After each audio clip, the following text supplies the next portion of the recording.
আসসালামু আলাইকুম। যেহেতু সেতেত্রেন্তার সময় চলে এসেছে এখন, তো আমরা বাঙালিরা নরমালি যা করতাম বা এত বছর যে নিয়মটাই ছিল যে আপনার বাংলাদেশেও যদি ফ্যামিলি মেম্বার থাকতো তাদের কোদেশি ফিসকালে আপনি এড করার মাধ্যমে তাদেরকে ফ্যামিলিয়ার ইয়া কারিকো হিসেবে এড করার মাধ্যমে তাদের কারণে কিছু দেত্রাচ্ছিওনে পেতেন।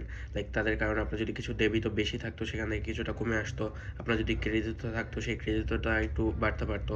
কিন্তু এই বছর থেকে আপনার কিন্তু ফ্যামিলিয়ার ইয়া কারিকো যারা কনভিভেন্তে না অর্থাৎ যারা আপনার সাথে ইতালিতে বসবাস করছে না তাদেরকে কিন্তু আপনি ফ্যামিলিয়ার কারিক হিসেবে মেথডে করতে পারবেন না।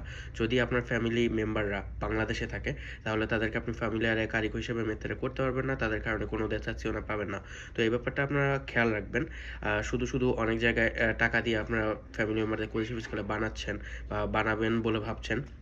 তো আপনার এই ভাবনাটা থেকে বিরত থাকবেন আশা করি। অ্যান্ড টাকাগুলো খরচ করে শুধু আপনার ফ্যামিলি মেম্বারদের কোচিং স্কলারগুলো বানিয়ে আপনার সেত্তে তার মাধ্যমে কোনো স্বার্থ হাসিল করার যে ইচ্ছা সেটা করতে পারবেন না। তো সেই ক্ষেত্রে সেই পথে না আগানোর জন্য আমাদের পরামর্শ থাকবে। সবাই ভালো থাকবেন। আসসালামু আলাইকুম।